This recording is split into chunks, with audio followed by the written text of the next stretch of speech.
से तो कीर्तन में भाग लेने के लिए अभी हम लोग मंगलाचरण करते हैं। ओम अज्ञानतिमिरान्धस्य ज्ञानाञ्जन शलाकया चक्षुरुन्मीलितं येन तस्मै श्री गुरुवे नमः। श्री चैतन्य मनोभीष्टं स्थापितं येन भूतले स्वयं रूप कदा मह्यं ददाति स्वपदान्तिकं। वन्देऽहं श्री गुरु श्रीयुतपथकमलं श्री गुरु वैष्णवांच च श्री रूपं साग्रजातं सहगण रघुनाथान्वितं तं सजीवं स्वाद्वैतं सावधूतं परिजं सहितं कृष्ण चैतन्य देवम् श्री राधा कृष्ण पादान सहगण ललिता श्री विशाखा वितांत च। नम ओम विष्णु पादाय कृष्ण प्रस्थाय भूतले श्रीमते भक्ति वेदांत स्वामी इति नामने। नमस्ते सारस्वती देवे गौरवाणी प्रचारिणे निर्विशेषा शून्यवादी पाश्चात्य देशधारिणे वांछा कल्पतरुभ्यः सिन्धुभ्यः च पतितानां पावनेभ्यो वैष्णवेभ्यो नमो नमः। नमो महावदान्याय कृष्ण प्रेम पदायते कृष्णाय कृष्ण चैतन्य नामने गौरत्मिसे नमः। हे कृष्ण करुणा सिंधु दीन बंधु जगतपते गोपेश गोपिका कांत राधा कांत नमस्तुते। तप्त कांचन गौरांगी राधे बिंदावनेश्वरी विश्वानुसुते देवी प्रणमामि हरिप्रिये। नीलांचल निवासाय नित्याय परमात्मने बलभद्र सुभद्रायां जगन्नाथाय ते नमः। जय श्री कृष्ण चैतन्य प्रभु नित्यानंद श्री अद्वैत गदाधर श्रीवासादि गौर भक्त बिंद मुखम करोति वाचालम पंगुलंगे गिम यत्कृपातमहं वंदे श्री गुरुमदीन तारिणं परमानंद माधवम श्री चैतन्य ईश्वरं। हरे कृष्ण कृष्ण कृष्ण हरे हरे हरे राम राम राम हरे हरे। श्री श्री मंगलाचरण की जय।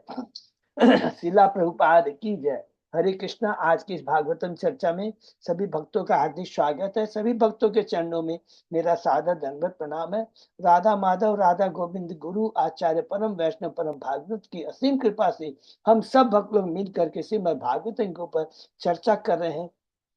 कैंटो 8 के हम लोग 8वें अध्याय में है। शीर्षक है क्षीर सागर का मंथन।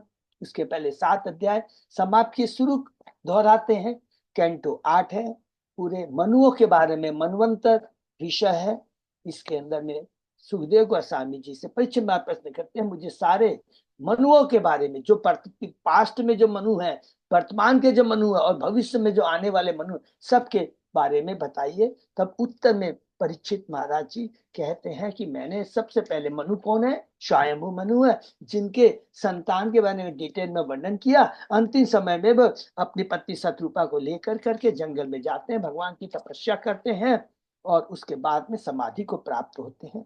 और उस समय कुछ असुर आते हैं तो उनके ही पुत्री की, आकुति के पुत्र यज्ञ आके उनकी रक्षा करते हैं।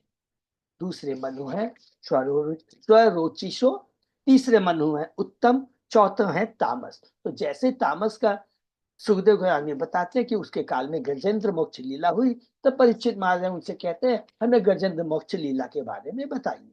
तो गजेंद्र मोक्ष दूसरा अध्याय, तीसरा अध्याय, चौथा अध्याय। दूसरे अध्याय में देखा कि गजेंद्र जब वो त्रिकुट नाम के पर्वत है जिसके चारों तरफ जो क्षीर सागर से घिरा हुआ है, उसमें बहुत सुंदर एक उद्यान है, ऋतुमत है, उसमें एक सरोवर है। जाकर के वो उसमें अपने सगे, अपने मित्र, पति पत्नी के सजा कर करके भोग करना चाहता है, लेकिन घड़ियाल आकर के उसके पांव को पकड़ लेता है। बहुत प्रयत्न करता है छुड़वाने का, लेकिन कोई भी उसे मदद नहीं करता। अंत में भगवान की स्तुति करता है। गजेंद्र की तीसरे अध्याय में गजेंद्र की बहुत सुंदर स्तुति है। भगवान आते हैं, घड़ियाल से उसकी रक्षा करते हैं। एक दिव्य शिक्षा है, इस भौतिक जगत से छुटकारा एकमात्र कृष्ण दिला सकते हैं, उसके अलावा कोई दूसरा नहीं है। यही बहुत दिव्य शिक्षा है। और फिर चौथे अध्याय में वो जो गजेंद्र है और जो घड़ियाल है, पूर्व जन्म में क्या थे? गजेंद्र था इंद्रधूम राजा और घड़ियाल था हु देश का, गंधर्व लोक का राजा था। उसके बाद में हम लोग आगे बढ़ते हैं 5वें मनु के बारे में। 5वां मनु है रैवत। तो उत्तम, तामस, रैवत, तीसरा, चौथा, 5वां, ये तीनों मनु कौन है? ये प्रियव्रत महाराज के पुत्र है। फिर 6ठा मनु है, वो है चाक्षुष मनु। इसके काल में क्या हुआ था? हरि बोल। मनु समुद्र मंथन की लीला हुई थी, जिसके बारे में पुनः परीक्षित महाराज सुखदेव गोस्वामी से पूछते हैं कि इसके बारे में हमें डिटेल में बताइए कि कैसे भगवान कच्छप रूप से में जल में भीतर आए और मंदर पर्वत को धारण किए, देवताओं ने किस तरह समुद्र मंथन के द्वारा अमृत को प्राप्त किया। उत्तर में अब सुखदेव गोसाई बोलना शुरू करते हैं। लीला कि इंद्र ने किस प्रकार दुर्वासा मुनि के चरणों में अपराध किया, सारे यश को खो दिया। सब लोग मिल करके ब्रह्मा जी के पास में जाते हैं और ब्रह्मा जी सब देवताओं को लेकर के क्षीर सागर में जाते हैं, भगवान की स्तुति करते हैं और भगवान को प्रसन्न करते हैं। ये 5वां अध्याय। 6वें अध्याय के अंदर में हमने देखा कि देवताओं तथा असुरों द्वारा संधि की घोषणा, भगवान प्रकट होते हैं, फिर इंद्र पूजा करते हैं और फिर यहाँ पर भगवान बहुत सुंदर सलाह देते हैं। देखो तुम्हारा समय अभी विपरीत है, अनुकूल नहीं प्रतिकूल है, असुरों से तुम लोग संधि कर लो। बहुत शिक्षा देने के बाद सारे देवता मिल करके बलि महाराज के पास में जाते हैं, असुरों के जो राजा हैं, और असुर कहते हैं और अपनी जो भी है सजेशन देते हैं, बलि महाराज उसे स्वीकार कर लेते हैं। और उसके बाद में बलि महाराज ने देवताओं के प्रस्ताव मान लिया। तब देवता तथा असुर दोनों मिलकर के क्या करते हैं, सबसे पहले मंदार पर्वत को उखाड़ते हैं। मंदिर पर को उखाड़ते हैं, लेकिन वो सोने का बना हुआ है और इतना भारी होता है, ले जा नहीं सकते हैं। तब उसके बाद स्वयं भगवान आते हैं और मंदार पर्वत अपने हाथ से उठा करके गरुड़ की पीठ में रखकर क्षीर सागर के पास में ले आते हैं। तो ये व्यवस्था हो जाती है। अब 7वें अध्याय में शुरू होता है समुद्र मंथन। तो जैसे ही समुद्र मंथन शुरू होता है, उसमें सबसे पहले हमने क्या देखा कि असुर लोगों को पूछ दिया जाता है और देवता मुख को पकड़ के रखते हैं, जिसका वासुकी का। तो देवता हमें असुर हमेशा उल्टा करते हैं, जो देवता का था उसका उल्टा काम करते हैं। वो कहते हैं अरे तुम लोग तो असली भाग मुंह भाग को ले लियो और पूछ हमको दे, नहीं उल्टा करो।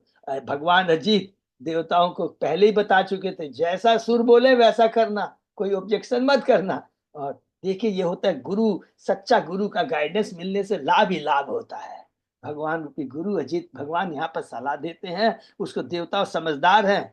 असुर और देवता में हमने पढ़ा था ये अंतर है कि देवता भगवान की गलतियां करते हैं लेकिन भगवान की बातें को मान लेते हैं, असुर किसी की बात नहीं मानते हैं। जैसे हिरण्यकशिपु को हमने देखा था, ध्रुव महाराज ने इतना समझाया कि भगवान है, वो सब कुछ है, और जो शक्ति तुम कह रहे हो ये मुझे जो प्राप्ति है, आपको भी जिससे वो शक्ति प्राप्त है उसी से मुझे भी प्राप्ति है, लेकिन उसको समझ में नहीं आता। देवता समझ जाते हैं, पूछ को पकड़ लेते हैं।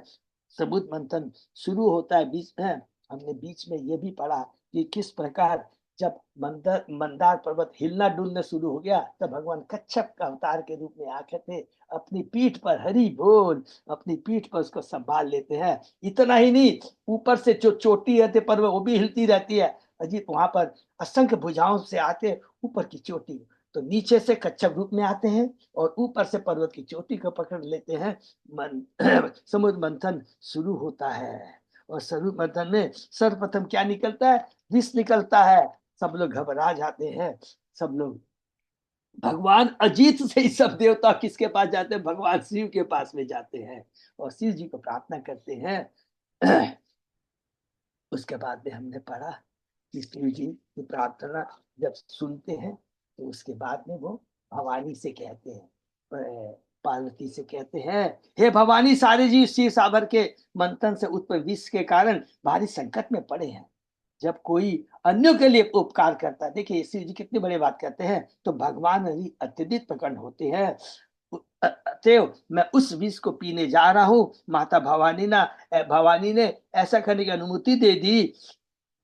तत्पश्चात शिव जी ने सारा विष अपनी हथेली पे रखा और पी गए। जब शिव जी विष पान कर रहे थे उस समय उनके हाथ से थोड़ा विष गिरकर नीचे गिर गया, जिसे बिच्छू सर्प विषैली हो दिया, तो अन्य पशु ने उसको ग्रहण कर लिया।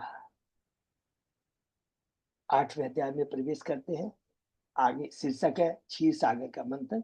सुखदेव गोस्वामी जी समुद्र मंथन के बारे में और आगे कहते हैं, शिव जी के विष पान करने के बाद समुद्र मंथन से सबसे पहले कौन निकली, ऐसा दूसरा कौन निकला, सुरभि गाय नामक उत्पन्न हुई, जिसे ऋषियों ने ले लिया, जिसका हमने डिटेल में वर्णन सुना था कि गाय बहुत सारा दूध उसके बाद घी देती है, घी है यज्ञ के काम में आता है और सारा वातावरण शुद्ध होता है। उसके बाद में उच्छेश्रवी घोड़ा उत्पन्न हुआ जिसे बलि महाराज ने ले लिया।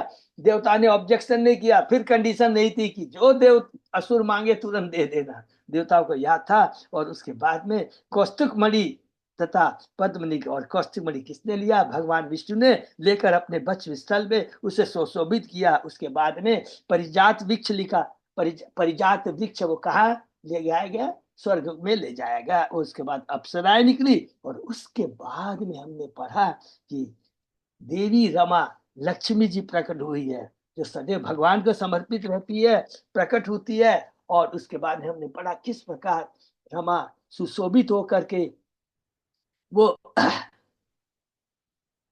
लक्ष्मी गंधर्व सिद्धो चारणों स्वर्ग के वासियों के बीच विचरण करती हुई सभी का निरीक्षण कर रही थी, किंतु किंतु उनमें से कोई भी दोषों से रहित न था, अतः वे किसी की भी शरण ग्रहण नहीं कर सकी। यहाँ तक हमने पढ़ा। अब हम देखेंगे माँ लक्ष्मी किसकी शरण ग्रहण करती है, किसको माला वो पहनाती है, ये आगे हम लोग पढ़ेंगे। तो एक एक सीक्वेंस याद रखेंगे।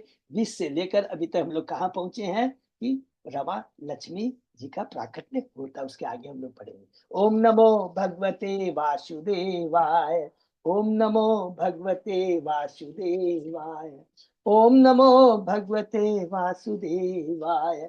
नारायण नमस्कृत नरम चैव नरोत्तमं देवी सरस्वती व्यासं ततो जयमुदीरये। नष्टाय स्वभद्रेषु नित्यं भागवत सेवया भगवती उत्तम श्लोके भक्ति बहुत की नैष्ट की। कृष्णाय वासुदेवाय देवकी नंदनाय च नंद गोप कुमाराय गोविंदाय नमो नमः। आराधयो भगवान ब्रजेश तनया ततदाम बिंदावनम रमया काचित उपासना रजवधु वर्गेन्द्र कल्पिता। श्रीमद्भागवतम प्रमाणम अमलम प्रेमापुमर्थो महान श्री चैतन्य महाप्रभो मतमिदम तत् आदरो न पर। हरे कृष्ण कृष्ण कृष्ण हरे हरे, हरे राम राम राम हरे। कैंटो 8 अध्याय 8 श्लोक नंबर 20। बहुत मध्य अच्युत अजय रातु। हम लोग आगे बढ़ते हैं। नूनम तपो यस्य न मन्यु निर्जयो ज्ञानम क्वचित तच्च न संग वर्जितम कश्चित मान तस्य काम निर्जय च ईश्वर किम परतो व्यपाश्रय। सभा का निरीक्षण करते हुए लक्ष्मी जी ने इस प्रकार सोचा, जिसने महान तपस्या किया, बहुत इंपॉर्टेंट श्लोक है, जिसने महान तपस्या किया उसने अभी तक क्रोध पर विजय नहीं पाई। किसी के पास ज्ञान है तो वह भौतिक इच्छाएं नहीं जीत पाया। कोई महान पुरुष तो उसने कामेच्छा नहीं जीती। यहाँ तक कि महापुरुष भी किसी अन्य बात पर आश्रित रहता है, फिर वह परम नियंता ईश्वर कैसे हो सकता है? हरि बोल। कि जिसने के बड़े बड़े ऋषि मुनि सब कुछ है, लेकिन जिन लोगों ने बहुत क्रोध पर विजय प्राप्त नहीं किया है, जिनकी भौतिक इच्छाएं खत्म नहीं हुई है और जो कि दूसरे पास स्थित रहते हैं, तो वो कैसे परम नियंता हो सकता है? भगवान श्री कृष्ण ही परम नियंता है, परम स्वतंत्र है और सबों के मालिक है। सभी चीजें उनसे उद्धृत है। यहाँ पर परम नियंता अर्थात ईश्वर के अनुसंधान का प्रयास हुआ है। प्रत्येक व्यक्ति को ईश्वर या नियंता माना जा सकता है, किंतु फिर भी ऐसे नियंत्रण अन्य द्वारा नियंत्रित होते हैं। परम नियंता नहीं है। बड़े बड़े देवता ईश्वर कहलाते हैं क्योंकि नियंत्रण करते हैं, लेकिन परम नियंता तो केवल एक ही है, वो कृष्ण है। उदाहरणार्थ भले ही किसी के कठोर तपस्या क्यों नहीं की हो, फिर भी वह क्रोध के वशीभूत रहता है। विश्लेषण का हमें पता चलता है प्रत्येक व्यक्ति किसी अन्य वस्तु से नियंत्रित हो रहता है। कभी काम, कभी क्रोध, कभी लोभ, कभी मोह मत से नियंत्रित रहता है। अतः भगवान कृष्ण के अतिरिक्त कोई अन्य व्यक्ति असली नियंता नहीं हो सकता है। इसकी पुष्टि शास्त्र द्वारा होती है। ईश्वर परम कृष्ण सच्चिदानंद अनादि आदि गोविंद सर्व कारण कारण कृष्ण परम नियंता है। वे कभी किसी के द्वारा नियंत्रित नहीं होते क्योंकि वे सबके नियंता है। सर्व कारण कारणम। हरि बोल। प्रभुपाद जी ने इतना सुंदर स्थापित किया है। धर्म क्वचित तत्र न भूत सोहिदम त्याग क्वचित तत्र न मुक्ति कारणम वीर्यम न पुंसो अस्ति अजबेग निष्कृतम न ही द्वितीयो गुण संग वर्जित। भले ही किसी के पास धर्म का पूर्ण ज्ञान क्यों न, देखिए भले ही कितना बड़ा ज्ञानी ना हो, क्यों ना हो, तो फिर वह समस्त जीवों पर दयालु नहीं हो सकता। भले ही किसी के पास धर्म का ज्ञान न हो, फिर भी वह समझिए दयालु नहीं हो सकता। किसी में चाहे वह देवता हो या मनुष्य, त्याग हो सकता किंतु वह मुक्ति का कारण नहीं होता। भले किसी में महान बल क्यों ना हो, फिर भी वह नित्य काल की शक्ति को रोकने में अक्षम रहता। हरि बोल। भले ही कोई भौतिक जगत की आसक्ति से विरक्त हो चुका, फिर भी वह भगवान की बराबरी नहीं कर सकता। अतः कोई भी व्यक्ति प्रकृति के भौतिक गुणों के प्रभाव से पूरी तरह मुक्त नहीं है। और हम लोग चेक भी कर सकते हैं, रियलाइज भी करते हैं। इस श्लोक में धर्म कचित तत्व न भूत श्रोहिदम कथम अत्यंत सार गर्भित है। हम वास्तव में देखते हैं कि ऐसे कितने हिंदू, मुसलमान, ईसाई, बौद्ध, अन्य संप्रदाय वाले धार्मिक लोग हैं जो अपने अपने धर्मों में दृढ़ता से रहते हैं, किंतु वे सभी जीव पर समभाव नहीं रखते। हरि बोल।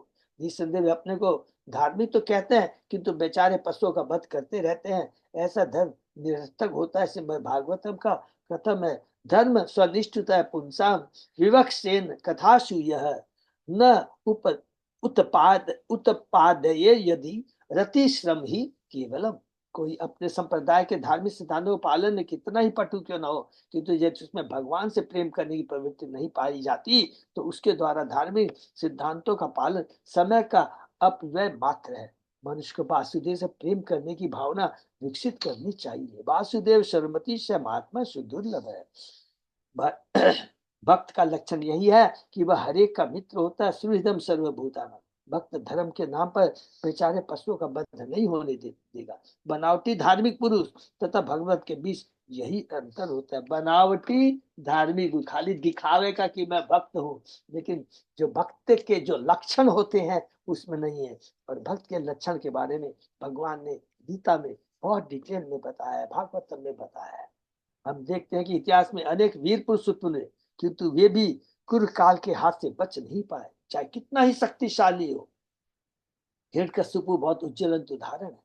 यहाँ तक कि सबसे बड़ा वीर पुरुष भी जब कृष्ण काल रूप में आते हैं, भगवान की शासन शक्ति से बच नहीं सकता। इसका वर्णन स्वयं कृष्ण ने किया, मृत्यु सर्वस्व चाहम यदि सन्निमित्तो मत। भगवान मृत्यु रूप में प्रकट होकर वीर पुरुष की तथाकथित शक्ति को छीन लेते हैं। यहाँ तक हिरण्यकशिपु भी अपने को नहीं बचा पाया जब उसके समक्ष नरसिंह देव काल रूप में प्रकट हुए। किसी की भी भौतिक शक्ति का पराक्रम भगवान की शक्ति के सामने शून्य है, नेग्लिजेबल है, एकदम नेग्लि शून्य है। क्वचित चिरायु नहीं शील मंगलम क्वचित तथापि अस्ति वेद्यम आयुष। यत्रो भयम कुत्र च शो अपि अमंगलम सुमंगलम कश्य न कांतते ही माम। हो सकता है कि कोई दीर्घायु हो, किंतु वह अच्छे आचरण वाला या मंगलमय न हो। किसी में मंगलमय तथा अच्छा आचरण दोनों ही पाए जाते, किंतु उसकी आयु निश्चित नहीं होती। यद्यपि शिव जी जैसे देवताओं का जीवन शाश्वत होता, किंतु उनकी आदतें अमंगल सूचक होते, यथा शमशान में वास। अन्य लोग सभी प्रकार के योग होते भी भगवान के भक्त नहीं होते, गृह मेदी हो सकते हैं। बहुत सुंदर है। एवं विमिष्या व्यभिचारी सत्गुणे वरम निजेक आश्रतया अनु अगुणाश्रयम् वब्रे वरम सर्व गुणे अपेक्षितम रमा मुकुंदम निरपेक्षमी इप्सितम। सुखदेव गोस्वामी ने आगे का इस प्रकार पूरी तरह विचार करने के बाद धरती लक्ष्मी ने मुकुंद को पति रूप में वर्ण कर लिया। हरि बोल। यद्यपि वे स्वतंत्र है और उन्हें उनकी कमी भी नहीं खलती थी, वे समस्त दिव्य गुणों और योग शक्तियों से युक्त है, अतः सर्वाधिक वांछनीय, सर्वाधिक उपयुक्त पर्सन है। भगवान मुकुंद आत्मनिर्भर है, चूंकि वे पूर्ण स्वतंत्र, अतः उन्हें न किसी आश्रय की आवश्यकता थी न लक्ष्मी देवी के सानिध्य की। फिर भी लक्ष्मी देवी ने उन्हें पति रूप में स्वीकार किया। हरि बोल। तस्यांश देशे उशतिम नव कंजमालाम माद्यात मधुव्रत वधुत गिरो गुरोपघुष्टाम तस्थो निधाय निकटे तदूर्ध्वधाम सविद्रहास विक्षत नयनेन याता। भगवान के पास जाकर लक्ष्मी जी ने नवीन कमल पुष्पों की माला उनके गले में पहना दी, जिसके चारों ओर मधु की खोज में भंवरे गुंजा रहे थे। हरि बोल। तब भगवान के वक्ष स्थल पर स्थान पाने की आशा से वे उनके बगल में खड़ी रही और लज्जा से भरा उनका मुख मुस्का रहा था। हरि बोल। तस्याश्रियत्री जगतो जन को जनन्या वक्षो निवासम अकरोत् परमं विभूते शीर्षा प्रजाश करुणे निरीक्षणेन यत् स्तो एद्यत स अधिपतीन त्रिलोकान। भगवान तीनों लोक के पिता हैं और उनका वक्ष स्थल समस्त ऐश्वर्यों की स्वामिनी धन की देवी माता लक्ष्मी का निवास। हरि बोल। लक्ष्मी जी अपने अनुकूल तथा कृपापूर्ण चितवन से तीनों लोकों तथा उनके निवासियों और अधिपतियों देवताओं के ऐश्वर्य को बढ़ा सकती है। लक्ष्मी जी की इच्छा अनुसार भगवान ने अपने हृदय को उनका वास स्थान बना दिया, जिससे वे अपनी चितवन से हर एक को देवता तथा मनुष्यों को भी उपकृत कर सके। दूसरे शब्दों में चूंकि लक्ष्मी जी नारायण के वक्ष स्थल पर निवास करती है, अतः जो भी भक्त नारायण की पूजा करता है उसे वे देखती रहती है। हरि बोल। एकदम ऐसा इंपॉर्टेंट स्थान प्लेस कर लिया, वो देखती रहती है मेरे स्वामी की, मेरे प्रभु की कौन पूजा कर रहा है, तो लक्ष्मी देखती रहती है। जब वे ये जान लेती है कि कोई भक्त नारायण की भक्ति करने के पक्ष में है, तो वे उसे सारे ऐश्वर्य का सहज वरदान देने को उद्दित तैयार रहती है। कर्मीजन लक्ष्मी की कृपा पाने का प्रयास करते हैं, किंतु नारायण के भक्त न होने से उनका ऐश्वर्य क्षणिक होता है। हरि बोल। नारायण की सेवा में लिप्त रहने वाले भक्तों का ऐश्वर्य कर्मियों जैसा नहीं होता। भक्तों का ऐश्वर्य उतना ही स्थायी होता है जितना कि स्वयं नारायण का। इसको अंडरलाइन कर लेंगे प्लीज। भक्तों का ऐश्वर्य उतना ही स्थायी होता है जितना कि स्वयं नारायण का है। तो भगवान शाश्वत है, भगवान का शाश्वत है, भगवान शाश्वत है, भगवान का धाम शाश्वत है, भक्ति शाश्वत है, भक्त शाश्वत है। वो कभी भी बहुत सुंदर सी संगतुर्य मृदंगाणाम वादित्राणाम पृथुष स्वनः देव अनुगानाम शस्त्रीणानाम नित्यताम गायताम अभूत।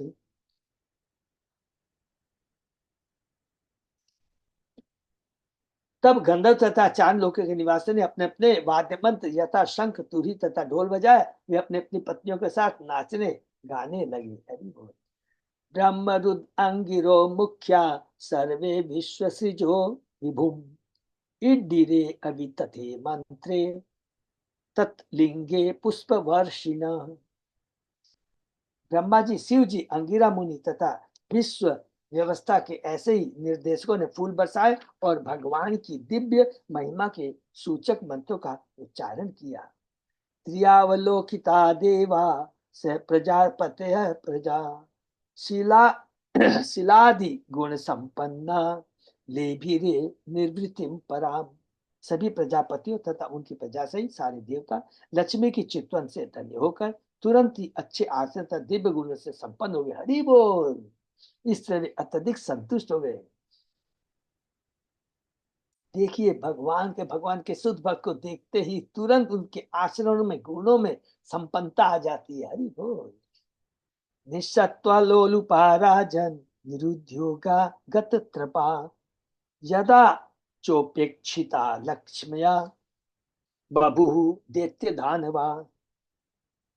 हे राजा, लक्ष्मी द्वारा उपेक्षित हो जाने पर असुर तथा राक्षस अत्यंत निराश हो गए, मोहग्रस्त तथा हतप्रद हो गए और इस तरह वे निर्लज बन गए। अतासीत वारुणी देवी कन्या कमल लोचना असुरा जगृहु ताम वे हरे अनुमते नते। तब कमल नयनी देवी वारुणी प्रकट हुई, जो मद्यपों को वश में रखती है, मध्य जो मद्यपान करते हैं। भगवान कृष्ण की अनुभूति से बलि महाराज इत्यादि असुरों ने उस तरुणी को अपने अधिकार में ले लिया। वरुणी जो प्रकट अतो अतो ददो मध्यमानात काश्यपे अमृतार्थिभी उदतिष्ठत महाराज पुरुष परमाद्भुत। हे राजा, तत्पश्चात जब कश्यप के पुत्र असुर तथा देवता दोनों ही क्षीर सागर के मंथन में लगे हुए थे, तो एक अत्यंत अद्भुत पुरुष प्रकट हुआ। हरि बोल। तो कश्यप के पुत्र हैं दीति अदिति, दोनों से शादी की है कश्यप ने। हम लोगों ने डिटेल में पढ़ा हुआ है। दक्ष की जो 50 कन्याएं थी है, उसमें डिटेल में पढ़ा था। कश्यप को 17 कन्याएं दी गई थी, उसमें दीति अदिति है। अदिति से देवता और दीति से असुर पैदा हुए। ठीक है ना।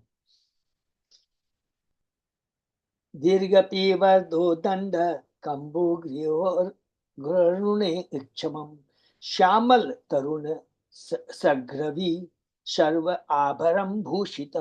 उसका शरीर सुदृढ़ था, उसकी भुजाएं लंबी तथा बलिष्ठ थी, उसकी शंख जैसी गर्दन में 3 रेखाएं थी, उसकी आंखें लाल लाल थी और उसका रंग सांवला था। वह अत्यंत तरुण था, उसके गले में फूलों की माला थी तथा उसका सारा शरीर नाना प्रकार के आभूषणों से सुसज्जित था।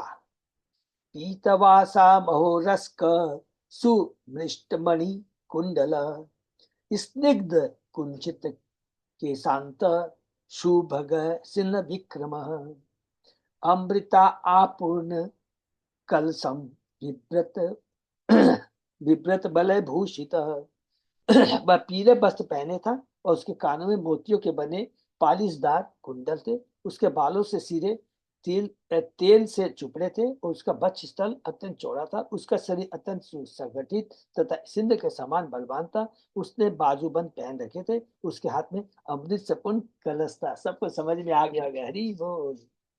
सैवे भगवत साक्षात विष्णु अंशांश संभव धनवंतरी इति ज्ञात आयुर्वेदिक इज्जभाक। यह व्यक्ति धनवंत भगवान धनिवंतरी था, जो भगवान विष्णु के स्वांश का स्वांश था। वह औषधि विज्ञान में पूर्णता पटु था और देवता के रूप में यज्ञों में भाग पाने का अधिकारी था। श्रीमदाचार्य की टीका है। तेसाम सत्यांचलार्थ हरि धनवंतरी विभु समर्थो अपि शूरा नाम तु स्वहस्तात उपतसु धाम। हाथ में अमृत का घट लिए धनवंतरी भगवान का स्वांश अवतार था। यद्यपि वह अत्यंत बलशाली, किंतु असुरगण उसके हाथ से अमृत घट छीन लेने से सफल हुए। यहाँ से बहुत सुंदर लीला शुरू होगी। ये अमृत भगवान धनवंतरी लेके प्रकट होते हैं और किस प्रकार भगवान उस अमृत को देवताओं को देते हैं। ये है भगवान की लीला।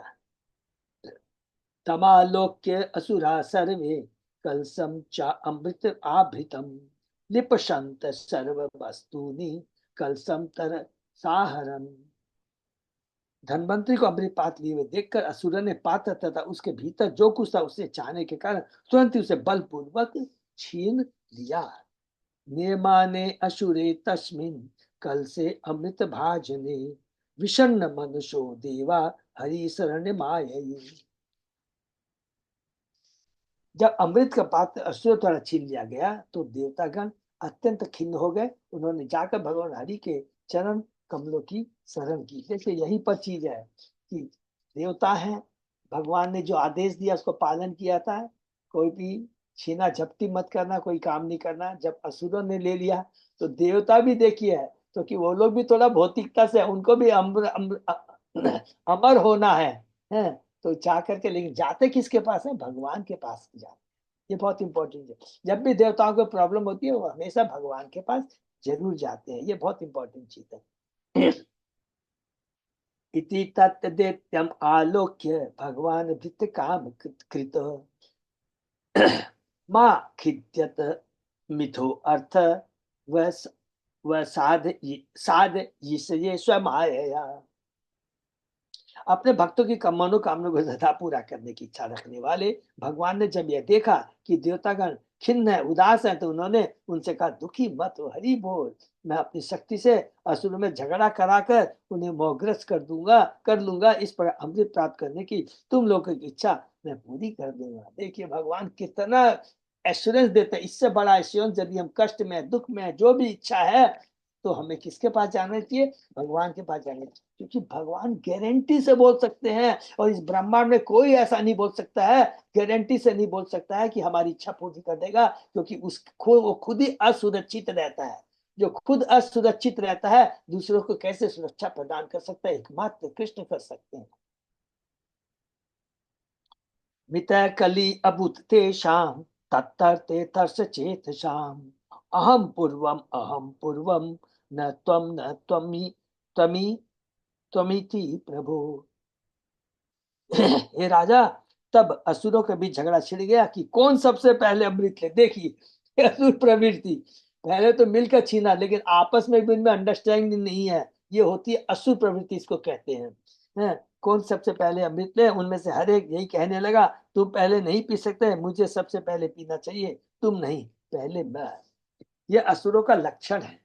प्रभुपाद जी लिखते हैं, भक्त की पहली चिंता यही रहती है कि सिर्फ अपनी निजी इंद्रिय तृप्ति कैसे की जाए, जबकि भक्त की सर्वोपरि चिंता भगवान को प्रसन्न करने के लिए होती है। हरि बोल, इसको अंडरलाइन कर सकते हैं। भक्त सुर और असुर में क्या अंतर होता है? भक्त तथा भक्त में यही अंतर है, क्योंकि इस जगत में अधिकांश लोग अभक्त हैं, अतएव वे निरंतर स्पर्धा करते एवं लड़ते झगड़ते रहते हैं, क्योंकि हर एक व्यक्ति अपनी इंद्रियों का भोग करके तुष्ट होना चाहता है। अतएव जब तक ऐसे असुर कृष्ण भावनात नहीं हो जाते और भगवान की इंद्रियों को तुष्ट करने का प्रशिक्षण प्राप्त नहीं कर लेते, तब तक मानव समाज या किसी भी समाज में, भले ही वह देवताओं का क्यों न हो, शांति नहीं मिल सकती। भले ही वे देवताओं का क्यों न हो, भले ही कोई सतोगुण में क्यों न हो, जब तक भगवान के प्रति समर्पण नहीं आता है। देखिए सिंपल एक ही दो, पूरे भागवतम में, गीता में और सब जगह एक ही दो श्लोक याद ध्यान रखेंगे, दो उदाहरण। वृक्ष में जल देते हैं तो सारे के सारे तुष्ट हो जाते हैं, पत्तियां, टहनियां, फूल, फल। पेट में भोजन देते हैं तो सारे अंग अपने आप में क्या होता है, वो हष्ट पुष्ट हो जाते हैं। लेकिन अगर हर अंग सोचेगा कि मैं पहले तुष्ट हो जाए तो कोई तुष्ट नहीं हो पाएगा। ये बहुत सुंदर एग्जाम्पल है। जब भगवान, तो इसका मतलब क्या हुआ, हम जब भगवान की भक्ति करते हैं तो क्या होता है, हमारी मति सही हो जाती है। मति सही होने का मतलब है असत्य के प्रति आसक्ति कम हो जाती है। ये भौतिक जगत, संबंध, संपत्ति, उपाधि के प्रति आसक्ति और जब आसक्ति खत्म हो जाती है, सबकी खत्म हो जाती है, तो सब लोग क्या बोलेंगे, भैया तू ले ले, तू ले ले, तू ले ले, मेरे को आसक्ति नहीं है। तो अपने आप ही शांति हो जाएगी। मांगे कुछ ये बहुत सुंदर एक साइंस आर्ट है कृष्ण भावना नीति। किंतु भक्त तथा देवता सदैव भगवान के शरण ग्रहण करते हैं, अतः भगवान उनकी मनोकामना तुष्ट करने के सदैव उत्सुक रहते हैं। असुर अपनी इंद्रियों की तुष्टि के लिए लड़ते झगड़ते हैं, किंतु भक्तगण भक्ति में लगे रहकर भगवान की इंद्रियों की तुष्टि करते हैं। कृष्ण आंदोलन के सदस्य को इस और सतर्क रहना होगा, तभी उनका प्रचार कार्य सफल हो सकेगा। हरि बोल। देवाश्वम भागम अर्हन्ति ये तुल्याश तुल्यायास हेतवः सत्र यागे इवे एतस्मिन् एष धर्म सनातनः इति श्वान प्रत्यय से धन सधेनेवे दित्या जात मत्सरा दुर्बला प्रबलान राजन घृत कलसान मुहु। कुछ असुरों ने कहा, सभी देवताओं ने क्षीर सागर के मंत्र में हाथ बटाया है, क्योंकि हर एक को समान अधिकार है कि वह किसी भी सार्वजनिक यज्ञ में भाग ले, अतः सनातन धर्मानुसार यह उचित होगा कि अमृत में देवताओं को भी भाग मिले। हे राजा, इस प्रकार निर्बल असुरों ने प्रबल असुरों को अमृत लेने से मना किया। हरि हो। जो निर्बल है, मैं तो कुछ कर नहीं सकता हूँ, थोड़ा भलाई का बात बोल दूं, परोपकार की बात बोल दूं। अमृत पाने की इच्छा वाले निर्बल असुर ने देवताओं के पक्ष में बातें कही। स्वाभाविक था कि निर्बल दैत्यों ने प्रबल दैत्यों को बिना बंटवारा किए अमृत पीने से रोकने के लिए देवताओं का समझ किया। इस प्रकार जब एक दूसरे को अमृत पीने के लिए रोका गया तो असहमति से झगड़ा उठ खड़ा हुआ। एतस्मिन् अंतरे विष्णु सर्वे उपायवित ईश्वर योषित रूपम अनिर्देश्यम ददार परमा अद्भुतम प्रेक्षणीयो उत्पल श्यामम सर्वावय सुंदरम समान कर्णाभरणम शुकपोलो उन्नस आननम नव यौवन निवृत स्तन भार कुशो उदरम मुखाम्बोध अनुरक्त अली झंझारो उद्विग्न लोचनम बिभ्रत सुकेश भारेण मालाम उत्फुल्ल मल्लिकाम सुग्रीव कंठ आभरणम सुभुजांग भुजांगद भूषितम विरजांबर सन्वित नितम विरजा अंबर सन्वित नितम द्वीप शोभया कांचया प्रवीलसत बल्गु चलत चरण नूपरम विक्षिप्त भ्रू विलास अवलोकने दैत्य यद्यत यूत पचेतसु काम उद्दीपयत मुहु। तब किसी भी प्रतिकूल परिस्थिति का सामना करने में दक्ष भगवान विष्णु ने एक अत्यंत सुंदर स्त्री का रूप धारण कर लिया। स्त्री के रूप में यह अवतार मोहिनी मूर्ति हरि बोल मन को भाने वाला था। उसका रंग नव विकसित श्यामल कमल के रंग का था और उसके शरीर का हर अंग सुंदर ढंग से बना था। उसके कानों में कुंडल सजे थे, उसके गाल अति सुंदर थे, उसकी नाक उठी हुई थी।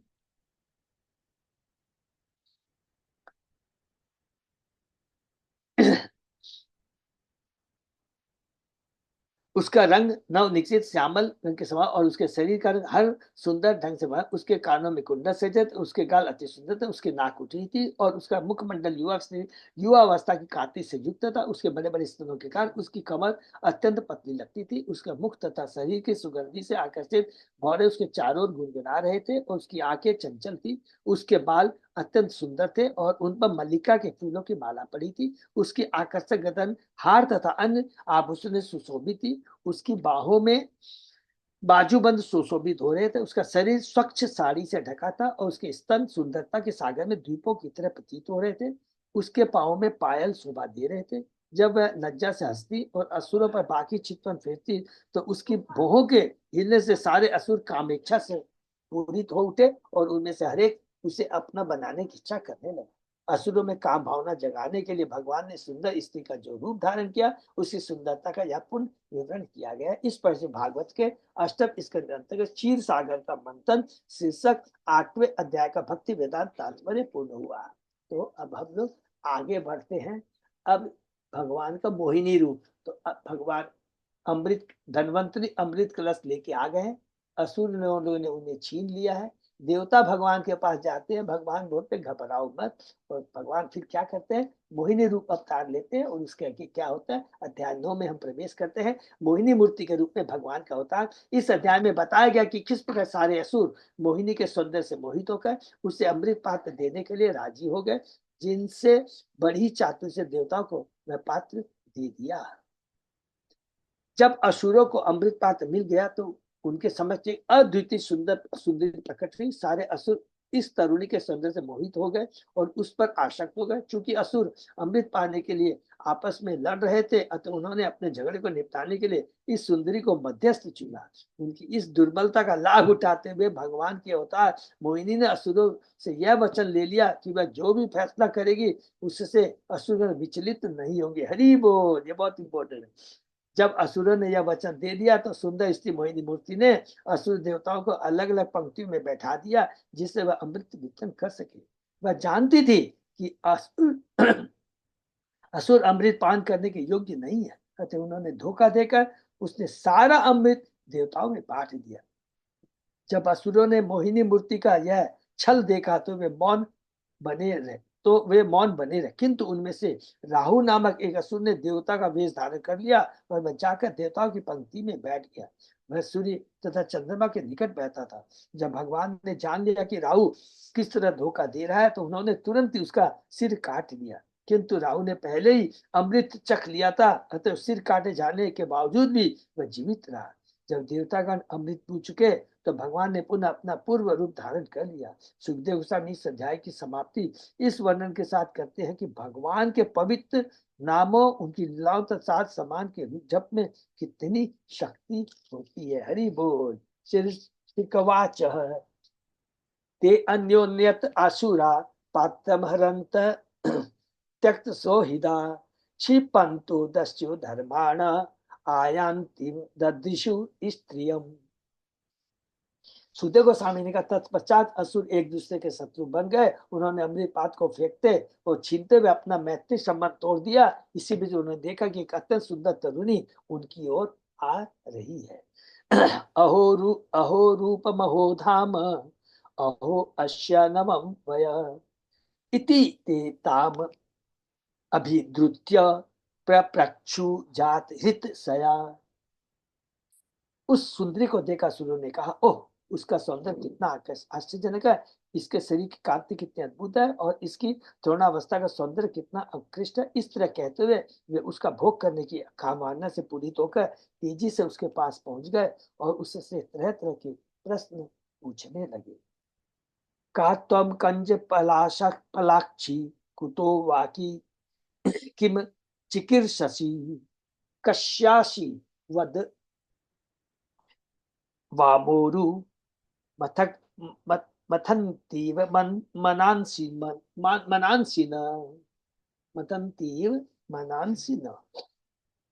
हे अद्भुत सुंदरी बाला, तुम्हारी आंखें इतनी सुंदर है कि वे कमल पुष्प की पकड़ियों जैसी लगती हैं। तुम आखिर हो कौन? तुम कहाँ से आई हो? यहाँ आने का तुम्हारा प्रयोजन क्या है और तुम किसकी हो? हे अद्वितीय सुंदर जांघों वाली, हमारे मन तुम्हारे दर्शन मात्र से ही विचलित हो रहे। असुर ने उस अद्वितीय सुंदरी से पूछा, तुम किसकी हो? स्त्री अपने विवाह के पूर्व पिता की होती है, पिता के बाद पति की होती है और बुढ़ापे में अपने बड़े बड़े पुत्रों की होती है। इस प्रश्न के संबंध में श्री विश्वाचक्र कहते हैं कि तुम किसकी हो? प्रश्न करता तुम किसकी पुत्री हो? चूंकि असुर यह समझ पाए थे कि वह सुंदरी अब भी अविवाहित है, अतः उनमें से हर एक उससे विवाह करना चाहता था। इससे उन्होंने पूछा, तुम किसकी पुत्री हो? न वयम त्वामरे दैत्ये सिद्ध गंधर्व चारणे न अपृष्ट पूर्वाम जामिनो लो, लोकेश्च कुतो नृभि। मनुष्यों की कौन के देवता असुर सिद्ध गंधर्व चारण ब्रह्मांड के विभिन्न निर्देशक अर्थात प्रजापति तक इसके पूर्व तुम्हारा स्पर्श नहीं कर पाए। ऐसा नहीं है कि हम तुम्हें ठीक से पहचान नहीं पा रहे। असुर तक ने यह शिष्टाचार निभाया कि उनमें से कोई भी विवाहिता स्त्री को विषय वासना से युक्त होकर संबोधित न करे। महान विश्लेषक चाणक्य पंडित कहते हैं, मातृवत पर दारेशु मनुष्य को चाहिए कि दूसरे की पत्नी को अपनी माता माने। असुर ने यह मान लिया था कि वह तरुणी सुंदरी मोहिनी मूर्ति जो उनके समक्ष आई थी निश्चय ही अविवाहिता थी। तो उन्होंने यह मान लिया कि इस संसार के किसी भी व्यक्ति ने जिसमें देवता गंधर्व चारण उसका कभी स्पर्श तक नहीं किया होगा। असुर जानते थे कि वह तरुणी अविवाहिता थी, अतः उन्होंने उसे संबोधित करने का साहस जुटाया। उन्होंने यह मान दिया कि वह तरुणी मोहिनी मूर्ति वहां पर उन सबके बीच असुर देवता गंधर्व आदि अपने लिए पति की खोज करने आई है। नूनम तम विधिना शुभ्रु प्रेषिताशी शरीरिणाम सर्वेन्द्रिय मन प्रीतिम विधातुम सघिनेन की। हे सुंदर भौम वाली सुंदरी, निश्चय विधाता ने अपने अहितों की पत्तों में हम लोगों की इंद्रियों और मनों को पसंद करने के लिए भेजा है। क्या यह तथ्य नहीं है? स्वत्वं न स्पर्धा स्पर्धमानानाम् एक वस्तुनि मानिनी ज्ञाति नाम बद वैराणाम संविदत्स्व सुमध्य में। इस समय हम लोग एक ही बात को अमृत घट को लेकर परस्पर शत्रुता में मग्न है। यद्यपि हम एक ही कुल में उत्पन्न हुए फिर भी हम में शत्रुता बढ़ती जा रही है। देखिए ज्ञान है उनको लेकिन उसको अप्लाई नहीं करते। अतः हे क्षीण कटी वाली सुप्रतिष्ठित सुंदरी, हमारी आपसे प्रार्थना है कि आप हमारे इस झगड़े को निपटाने की कृपा करें। असुर लोग समझ गए थे कि उस सुंदरी ने उन सब का मन मोह लिया था, अतः उन्होंने एक स्वर से उससे प्रार्थना की कि वह उनके झगड़े का निपटारा करने के लिए मध्यस्थता की भूमिका निभाए। वयम कश्यप दायादा भ्रातर कृत पौरुषा विवचस्व यथा न्यायम नेम भेदो यथा भवे। हम सभी देवता तथा असुर दोनों ही एक ही पिता कश्यप की संतानें हैं और इस तरह से भाई भाई हैं, किंतु मतभेद के कारण हम अपना अपना पराक्रम दिखला रहे हैं। अतः आपसे हमारी विनती है कि हमारे झगड़े का निपटारा कर दें और इस अमृत को हमें बराबर बराबर बांट दें। इति उपमंत्रितो दैत्ये माया योषित वपु हरि प्रहस्य रुचिर अपांगे निरीक्षण इदम अब्रवीत। असुरों द्वारा इस पर प्रार्थना किए जाने पर सुंदरी का रूप धारण किया। भगवान हंसने लगे, फिर मोहक हाव भाव से उनकी ओर देखते हुए उस सुंदरी ने इस प्रकार का, श्री भगवान वाच है, कथम कश्यप दायादा पुंस चल्याम मई संगता, विश्ववासम पंडितो जातु कामिनेशु न याति ही। मोहिनी रूप भगवान ने असुरों से कहा, हे कश्यप मुनि के पुत्रों, मैं तो एक वैश्य हूँ, तुम लोग किस तरह मुझ पर इतना विश्वास कर रहे हो? विद्वान पुरुष कभी स्त्री पर विश्वास नहीं करती। महान राजनीतिज्ञ तथा नीति वेता चाणक्य पंडित ने कहा, विश्वासो नैव कर्तव्य स्त्रीषु राजकुलेषु च। स्त्री या राजनीति पर कभी विश्वास नहीं करना चाहिए। इस पर स्त्री का रूप धारण किया भगवान ने असुरों को सचेत किया कि वह उस पर अधिक विश्वास न करे, क्योंकि वह उन्हें धोखा देने के मोहिनी रूप में प्रकट हुए। अप्रत्यक्ष रूप में उसने उनके समक्ष प्रकट होने का अपना प्रयोजन प्रकट करते हुए कश्यप के पुत्र से कहा, यह सब क्या है? तुम सभी एक महान ऋषि की संतानें हो, फिर भी तुम ऐसी स्त्री पर विश्वास कर रहे हो जो अपने पिता या पति द्वारा सुरक्षा के अभाव में वैश्या की तरह इधर उधर घूम रही है। सामान्यतः ईश्वर पर विश्वास नहीं करना चाहिए, तो ऐसी स्त्री का क्या कहना जो एक वैश्या की भ्रांति इधर उधर घूम रही हो। इस प्रसंग में कामिनी शब्द महत्वपूर्ण है। स्त्रियां, और वह भी सुंदर तरुणी स्त्रियां, मनुष्य की सुप्त काम वासना को जगाती है। अतः मनुष्य संहिता के अनुसार प्रत्येक स्त्री की रक्षा या तो उसके पति या पिता द्वारा या उसके सयाने पुत्र द्वारा की जानी चाहिए। ऐसे संचरण के अभाव में स्त्री का शोषण पुरुष द्वारा अवश्य होगा। वास्तव में स्त्रियां पुरुषों द्वारा भोगी जाना पसंद करती है। जो ही कोई स्त्री पर पुरुष द्वारा भोगी जाती है वह सामान्य वेश्या बन जाती है। इसी की व्याख्या मोहिनी मूर्ति रूप भगवान द्वारा हुई है। शालावृकाणां स्त्रीणां च स्वैरिणीणां सुरद्विषः सख्यानि आहु अनित्यानि नूतनम नूतनम विचिन्वताम्। हे असुरों, जिस प्रकार बंदर, सियार तथा कुत्ते अपने यौन संबंधों में अस्थिर होते हैं और नित्य ही नया मित्र चाहते हैं, उसी प्रकार जो स्त्रियां स्वच्छंद होती हैं वे नित्य नया मित्र ढूंढती है। ऐसी स्त्री की मित्रता कभी स्थायी नहीं होती। वह विद्वानों का अभिमत है। ये चाणक्य ने भी बहुत सुंदर यहाँ पर बातें लिखी जो हम लोगों ने पढ़ा है।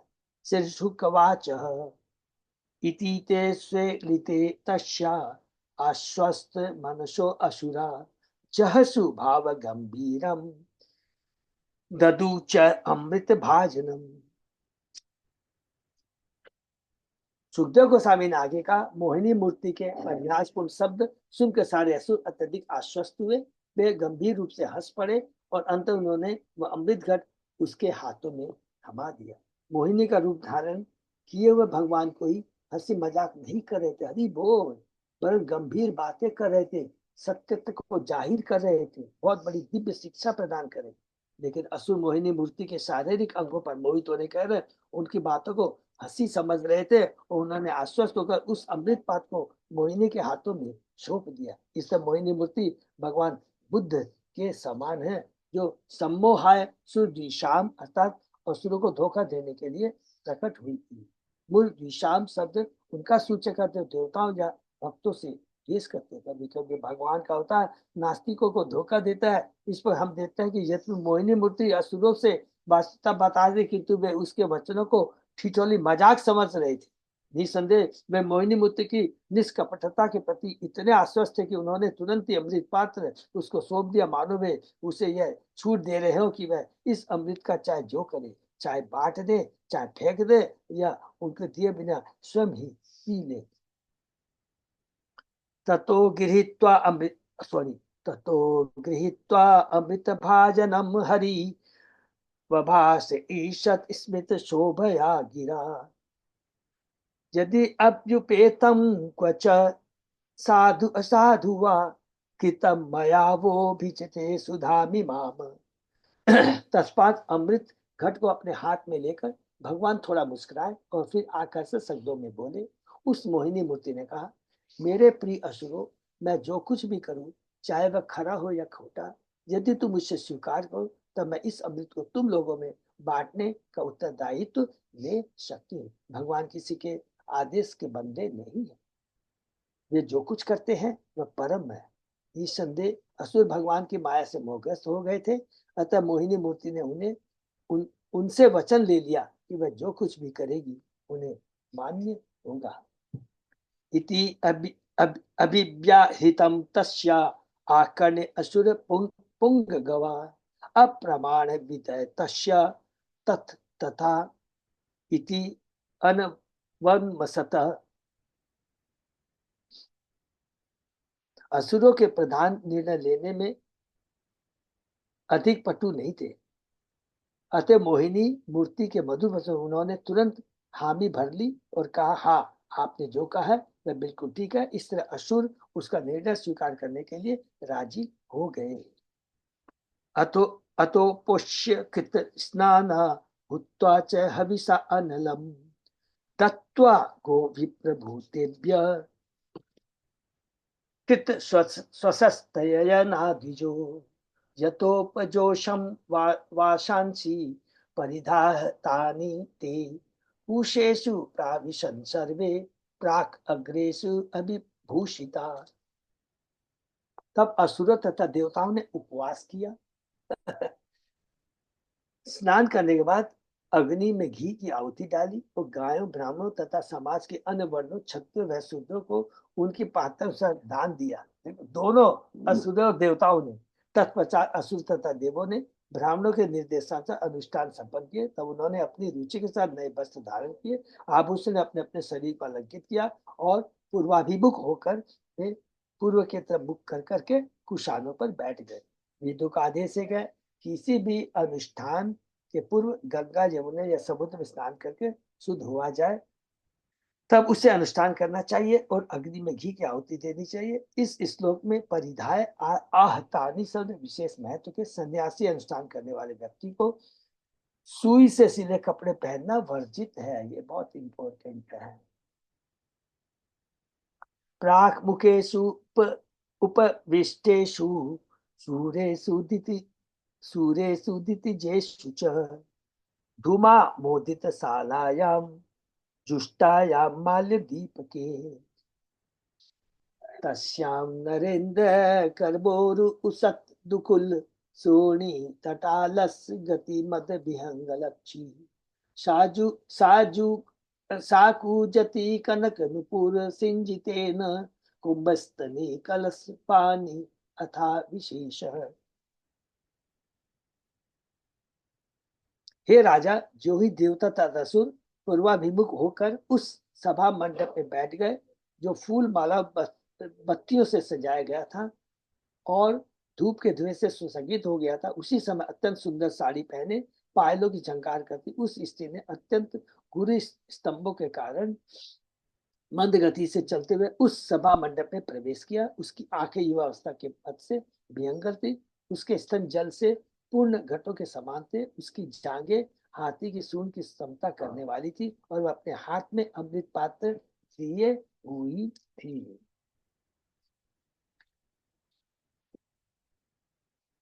ताम सिख श्री सखिम कनक कुंडल चारुकर्ण नाशा कपोल बदनाम पर देवताख्याम संवीक्ष्य सम्मुहुः उतस्मित वीक्षणेन देवासुरा विगलित स्तन पट्टिका अंताम। उसकी आकर्षक नाथ तथा गालों और सुनहले कुंडलों से विभूषित कानों ने उसके मुखमंडल को अति सुंदर बना दिया था। जब वह चलती थी उसकी साड़ी का किनारा उसके स्तनों से खिसक रहा था। जब देवता असुरों ने मोहिनी मूर्ति के इन सुंदर अंगों को देखा तो वे सब पूरी तरह मोहित हो गए, क्योंकि वह उनको तिरछी नजर से देख देख कर कुछ कुछ मुस्कुराती जा रही थी। यहाँ पर सिर्फ की जितनी है कि मोहिनी मूर्ति भगवान का स्त्री रूप है और लक्ष्मी उनकी संगिनी। हरि बोल। भगवान द्वारा धारण किया गया यह रूप लक्ष्मी जी को चुनौती दे रहा था। हरि बोल। लक्ष्मी जी सुंदर है कि यदि भगवान इस तरह रूप धारण करते हैं तो लक्ष्मी की सुंदरता को भी मात कर देता है। हरि बोल। ऐसा नहीं कि नारी होने का लक्ष्मी जी सुंदर है, भगवान इतने सुंदर है कि वो नारी धारण करके पर भी किसी भी लक्ष्मी देवी सौंदर्य को मात कर सकते हैं, मात कर देते। हरि बोल। असुराणाम सुधाधानम सर्पाणाम इव दुर्नयम मत्वा जाते निशंसानाम न ताम व्यभजत अच्युतः। असुर स्वभाव से सर्पों के समान कुटिल होते हैं, असुर स्वभाव से सर्पों के समान कुटिल होते हैं, अतः उन्हें अमृत में हिस्सा देना तनि भी संभव नहीं था, क्योंकि यह सर्प को दूध पिलाने के समान घात होगा। यह सोचकर अच्युत भगवान ने असुरों को अमृत में हिस्सा नहीं दिया। कहा गया है, सर्प क्रूर खला क्रूर सर्पात क्रूर तरह खला। सर्व सर्प अत्यंत कुटिल तथा ईशालु होता है, और इसी तरह असुर होता है। मंत्र औषधि मंत्रे औषधि वश सर्प खलकेन निवार्यते। सर्प को तो मंत्रों के बल से वश में किया जाता है, बहुत इंपॉर्टेंट चीज है। सर्प को तो मंत्रों से बल में के बल से वश में किया जा सकता है, लेकिन चालू कुटिल मनुष्य को किसी भी तरह वश में नहीं किया जा सकता। इस तरह भगवान ने सोचा कि असुरों को अमृत देना मूर्खता होगी। ये देखिए, इसलिए हम लोग कहते हैं, यहाँ पर हम लोग समाप्त करते हैं कि भगवान कभी भी पक्षपात नहीं करते हैं। जो असुर प्रवृत्ति वाले होते हैं, भगवान उनको दंड देकर उन पर कृपा करते हैं, क्योंकि जो व्यक्ति आसुरी प्रवृत्ति होता है उसको खुद को नहीं मालूम है कि मैं गलत कर रहा हूं या सही कर रहा हूं। इसलिए उसको सुपात्र सुगुरु चाहिए, प्रामाणिक गुरु चाहिए, जो उसकी कमियों को दूर करके उसे सही पथ पर ला सके। ये बहुत इंपॉर्टेंट चीज है। तो हम लोग सब लोगों की आसुरी प्रवृत्ति है। हमारी आसुरी प्रवृत्ति क्या है कि हम लोग असत्य के पीछे भाग रहे हैं। असत्य का मतलब है जो चीज शाश्वत नहीं है, जो हमारे लिए कल्याणकारी नहीं है, जो हमारे बंधन का कारण है, हम आज उसके पीछे भाग रहे हैं। तो गुरु आचार्य के माध्यम से भगवान हमारे इस जो अवगुण है, जो हम लोग अंधकार में अज्ञानता में है, उसको दूर कर रहे हैं। बहुत इंपॉर्टेंट चीज है, ये बहुत इंपॉर्टेंट शिक्षा है। मोहिनी अवतार के माध्यम से देखिए कितनी बड़ी शिक्षा दे रहे हैं। और भगवान गीता भागवतम के अंदर कितनी इंपॉर्टेंट चीजें लिखते कहीं नहीं मिलेगा। इसलिए देखिए, चाणक्य ने कहा है, भगवान ने कहा है, शास्त्रों ने कहा है, माताओं के लिए क्या कहा है कि शादी के पहले पिता के संरक्षण में, शादी के बाद पिता के पति के संरक्षण में, उसके बाद में अपने पुत्र के संरक्षण में रहेगी तो उसका जीवन धन्य हो जाएगा। ये बार बार रिपीट किया गया है, लेकिन दुर्भाग्यवश आज इतनी स्वतंत्रता प्रदान है और लोग इस तरह के नारे लग रहे हैं, लेकिन वो अच्छी बात नहीं है। शास्त्र बता रहे हैं, जो बुद्धिमान होगा, पढ़ी लिखना बहुत है, लेकिन याद रखना इसका सदुपयोग कैसे किया जाए, ये जानना बहुत जरूरी है। आज प्रभुपाद जी की इतनी बड़ी कृपा है, प्रभुपाद जी ने देखिए कोई पक्षपात नहीं किया।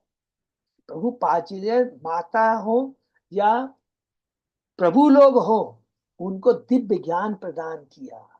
अर्थात जो भी हमारे में गुण है, उसको कृष्ण की सेवा अगर लगा देते हैं तो कभी भी हम लोग धोखा नहीं खाएंगे। सबसे इंपॉर्टेंट है। इसलिए प्रभुपाद जी ने पूरा कितने लोगों ने कमेंट किया, कितने लोगों ने उल्टे पुल्टे प्रभुपाद जी के लिए कहा। प्रभुपाद जी ने कहा नहीं, जो शास्त्र में लिखा है कि मनुष्यों ने दुर्लभ है आत्म साक्षात्कार के लिए, स्त्री पुरुष शब्द कोई माने नहीं रखता है। वास्तव में सुर और असुर कौन है, वही देखना है। सुर वही है जो कृष्ण को समर्पित है, और असुर वो है जो कृष्ण को समर्पित नहीं है। कोई कह दे कि मैं तो प्रभु हूं, ये बहुत नहीं चलेगा। वास्तव में तुम वास्तव में मनुष्य लायक कार्य कर रहे हो या नहीं कर रहे हो, वही शास्त्र देखेगा, और वही गुरु उसको काम करता है। यही गुरु का काम है। हरे कृष्णा। तो ये बहुत सुंदर है। इसके आगे भगवान किस प्रकार मोहिनी अवतार के रूप में भगवान देवताओं पर कृपा करते हैं, आज हम लोग पढ़ेंगे। हरे कृष्णा। राम।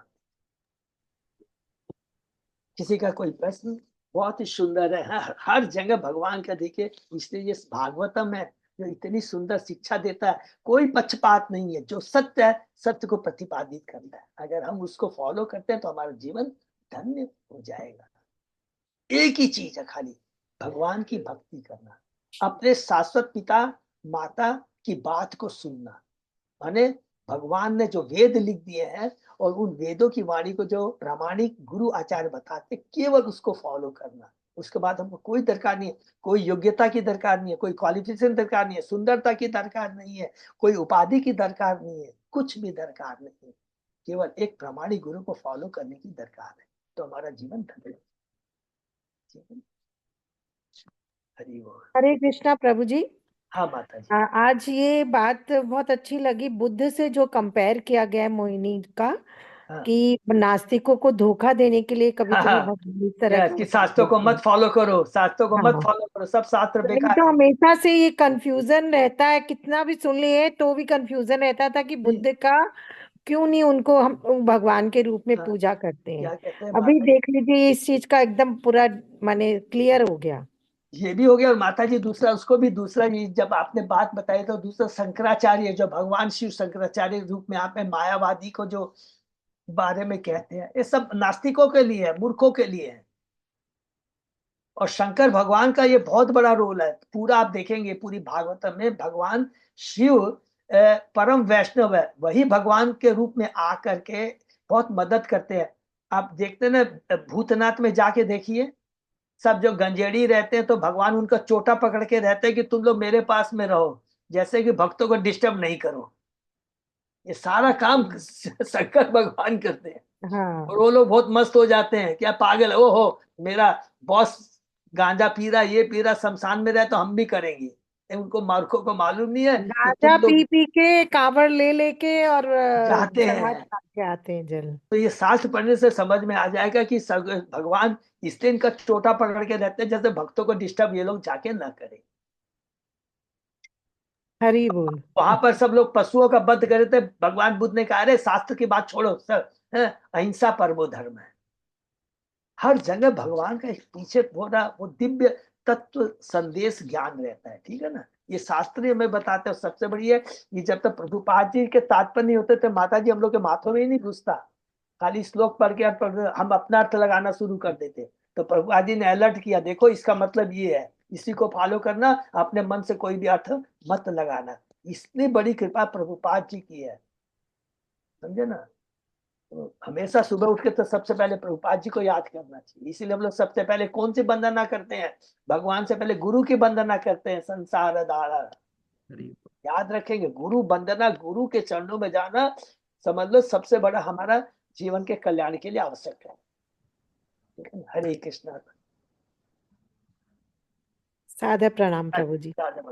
अच्युत अजय दास प्रभु हाँ कुछ प्रभु। अनाउंस किया प्रभु? नहीं कुछ। तो आज से हावड़ा में भागवतम शुरू हो रही है। हमारे इनका बहुत प्रेशर आ रहा है, राधापति बंसीधारी प्रभु का। तो जो भी भक्त जाना चाहते हैं अवश्य जाएंगे।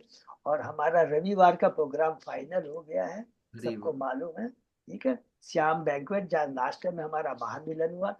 सब भक्तों से प्रार्थना है, सब लीडरों से प्रार्थना की बहुत प्रोत्साहित करेंगे। ये देखिए, हमारे गोपाल चांदोलिया बाबू, श्री हृदय माता जी ने ये जो व्यवस्था की है ना, ये बहुत, कोई बहुत बिजी रहते हैं लेकिन वो आ रहे हैं, ठीक है ना। तो जब 100% अटेंडेंस होनी चाहिए, और सब लीडर्स काइंडली पोस्ट कर देंगे कि फ्रॉम दिस ग्रुप इतने आ रहे हैं, जिससे प्रभु को प्रसादम में हमने, उन्होंने प्रसादम का वो तो कर दिया है, लेकिन कितने एग्जैक्ट लोग आ गए, अगर जितना बोला उससे ज्यादा लोग आ गए तो उसके लिए ज्यादा करना पड़ेगा, कम आ गए तो कम करना पड़ेगा। तो कृपा करके सब लोग जरूर बताएंगे कि फ्रॉम देयर ग्रुप कौन कौन लोग आ रहे हैं। ये मेरी रिक्वेस्ट है, स्पेशल रिक्वेस्ट, ठीक है ना। और 100% अटेंडेंस होनी चाहिए। हरे कृष्ण। हरे कृष्णा प्रभु जी। हाँ माता जी। जब वहां पे कोई पासेस चाहिए हाँ हमें जाने के हाँ, लिए, मतलब नोट किया ना, तो पासेस मेरे पास पड़े हुए हैं, तो भिजवा दूं। आप इंदु माता जी को दे दीजिए, हम लोग ले लेंगे उनसे। हाँ फिर और कितने बैच हाँ भी मेरे को दे लगेंगे, दीजिए, आज मैं बैच भी जाऊंगी, मैं दे लगेंगे। दूंगी।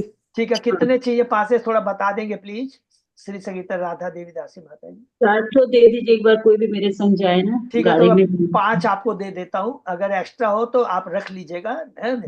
कम होने से थोड़ा प्रभु जी प्रॉब्लम। बैच बैच भी लगेगा ना? वही बैच, वही है, वही एंट्री पास, बैच ही एंट्री पास है माता जी, ठीक है ना। तो वो मैं दे दूंगा। हरि बोल, हरे कृष्ण। हरे कृष्ण प्रभु जी, सबके हरि प्रभु। दर्शन, हरि बोल। हरे कृष्णा से भक्तों को बहुत बहुत धन्यवाद। आज का सेशन भी यही विराम देते हैं और फिर। नेक्स्ट हम लोग 1 तारीख को नए साल में मिलेंगे, अंग्रेजी नए साल में। तो 1 तारीख से तो संडे पहुंचे, फिर 3 तारीख 3 जनवरी से भागवतम स्टार्ट होगी, फिर अपनी भागवतम क्लास। अच्छा, 1 तारीख को संडे है क्या? ओके ओके, ठीक है, 3 तारीख से हम लोग फिर शुरू करते हैं, हरे ठीक है ना। फिर हरे 4 तारीख से करिए, तारीख तीन तो तारीख को मंडे माता जी है। लोग की पिकनिक है, तो कोई रहेगी नहीं माता जी लोग। पिकनिक फाइनल है क्या आप लोग का? हाँ, अब जब वेन्यू मिल गया हम लोग को दूसरा, वहां तो नहीं होता, अब सुचिता माता जी लोग का, उन लोग का फार्म हाउस है, उसमें मिल गया हम लोग को प्रभु जी उसी की भी लेके चलिए। हाँ तो प्रभु लोग का भी पिकनिक होना चाहिए, हैं? फिर हाँ, नहीं तो फिर वापस कैंसिल हो जाएगा। कैंसिल तो हो जाएगा। बड़ी जगह है, आप लोग भी चल सकते हैं। आप अच्युत प्लान बनाइए। प्रभु जी, हाँ प्रभु जी, अजय दास टेम्पल प्रभु का, की जय। है प्रभु जी माता जी। कहीं भी आसपास में कहीं भी टेम्पल में लेके चलिए ना, आसपास के कहीं भी मंदिर माता जी में। बहुत बड़ी इच्छा, देखिए जबकि हमारे को भक्ति पुरुषोत्तम स्वामी महाराज कितनी बार बोल रहे हैं अयोध्या ही लाओ, बहुत सुंदर सुंदर जगह है। तो इस बार somebody, हम लोग बार बार फिर अच्युत अजय दास को ही पकड़ते हैं, प्रभु आप उसको खाली ऑर्गेनाइज कर दीजिए, आप डिसाइड कर हाँ, दीजिए हाँ, अरे हम भक्ति लोग पुरुषोत्तम महाराज की उसमें चल जाओ, ट्राइबल लोग को प्रीच करते हो, बहुत अच्छी जगह है बहुत वो। सुंदर सुंदर जगह हम माता एक चीज तो हम लोग हेल्प कर देंगे कोई भी तरह का, बस थोड़ा सा ठीक आपको है। आगे बढ़ना तो पड़ेगा। एक काम करते हैं, ये हम लोग मार्च में, तो सबको याद है ना, भूलना नहीं, मैंने hotel room, sorry, rooms book कर दिए 21, 22, 23 मार्च।